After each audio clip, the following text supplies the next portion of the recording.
right? This is video 16.3. So far we've been talking about heat transfer and how heat is transferred from one object to another. We talked about conduction, which is between solids when they're touching, the actual touching and the atoms vibrating. We've talked about convection, which is going to be the fluid of the fluids in motion. So warmer fluids are going to rise and colder fluids are going to sink, and that motion creates a convection current that transmits heat throughout the fluid. And the third way is radiation. So I want you to think about radiation as the radiant energy that comes from the sun. So we're not touching the sun, so we're not getting our heat from the sun by conduction. There is no air molecules out in space, so it's not being transferred to us through convection. So radiation or radiant energy is going to be due to the electromagnetic waves that are coming from the sun to the earth. They pass through space and through Earth's atmosphere to warm the earth. So when the sun is shining, the electromagnetic waves, what we see as light, is just a tiny little portion of the electromagnetic spectrum that is coming to us from outer space. And the radiant energy that comes in, mainly speaking, ultraviolet light, visible light, which are going to be separated into the colors that we know as red, orange, yellow, green, blue, violet. Then you've got infrared light, which are really low frequency light that is coming in from the sunlight. They pass through space. Some of it passes through the Earth's atmosphere. A lot of the UV light is captured in the atmosphere, which is good for us. Otherwise, we would be toasty and dead, in order to warm the Earth's surface. So that's going to be our radiant energy coming from the sun. We'll spend a lot of time on the electromagnetic spectrum when we get through, when we get to the chapters that have to deal with light as it is. So all objects are going to emit radiant energy. Everything out there does. So the definition of something being able to emit radiant energy is if it has a temperature above 0 degrees Kelvin, or not degrees, but 0 Kelvin. And so everything that's out there is going to be emitting radiant energy, including you. You emit some radiant energy. The sun emits it, the earth emits it, the moon emits it. Everything is emitting radiant energy. So if we're talking about the radiant energy specifically from the earth, that is terrestrial radiation.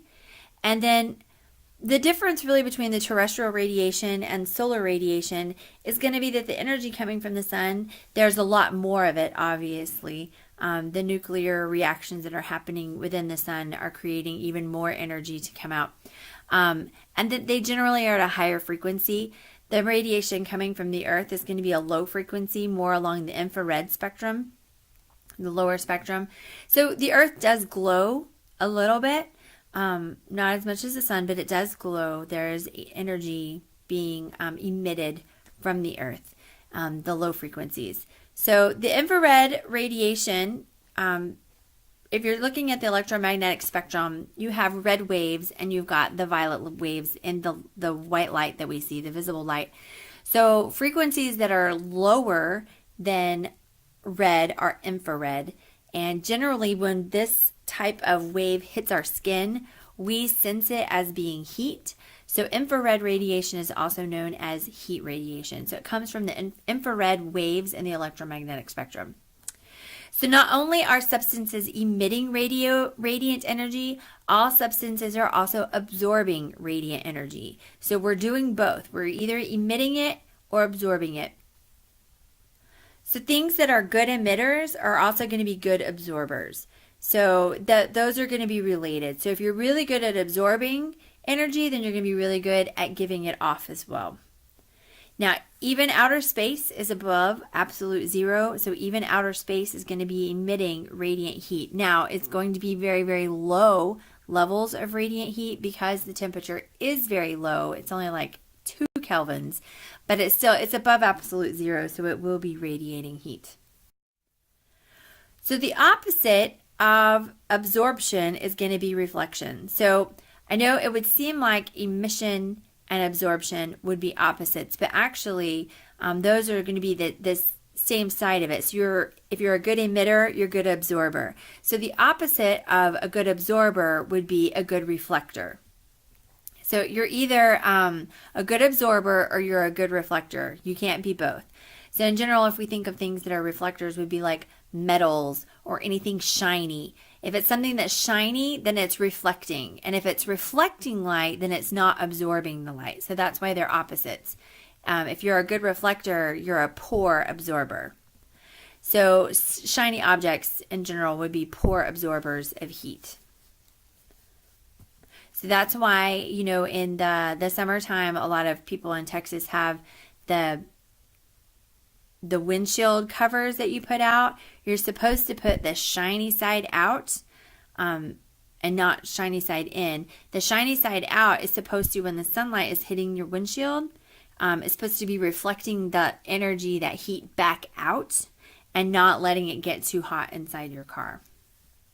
So when something is cooling off, it means that it is emitting heat faster than it could absorb it. So like the ground at night, when the sun's not really shining on it, it is going to be emitting heat faster than it is absorbing it, and so that's why it's going to cool. So anything that is cooling off means it's giving off more heat than it's getting. So if it's heating up, then it is getting more heat than it's actually giving off. So if you think about anything that you're heating up, like a piece of metal, if you were to heat it up, it is getting heat, but it's also releasing heat at the same time. It's going to feel hot even while it is gaining heat. So it's going to be doing it at the same time. So I want you to think back to when you've been playing outside in the middle of the summer. Would you rather wear a white shirt or a black shirt? Hopefully most of you have said you'd rather wear a white shirt. Generally speaking, if you're out and it's really hot and sunny, if the sun is really shining, that black shirt feels like it gets hot really, really fast, while a white shirt seems to feel like it's cooler. And the reason is because you've got the light hitting your white shirt, right? You've got your lighter colors. The reason we would see white is because the red, orange, yellow, green, blue, and purple are all being reflected back, and all the colors together we see as white. Those aren't the only waves that are hitting our shirt. We also have infrared waves and we have ultraviolet waves hitting our shirt. Now what happens with a white shirt is your red, orange, yellow, green, blue, and purple waves are getting bounced back to our eyes, so we see white because all the colors are coming back. That ultraviolet light, generally you don't sunburn through your clothes. That's where we know if ultraviolet light gets through, you're going to get sunburn through it. So the ultraviolet light also gets bounced back at you. And so if you think about all of those lines as having some energy and they're all getting bounced back at you, and the only one you're really absorbing is going to be infrared, then all that energy is being bounced off of you. You're not absorbing it, so you're going to stay cooler. All right? So white is a really good reflector. White objects are. White objects are going to stay cooler. That also means, since it's a good reflector, it's a poor absorber, it's also a poor emitter. So your white, if it's at night, it's also going to stay warmer longer. Okay?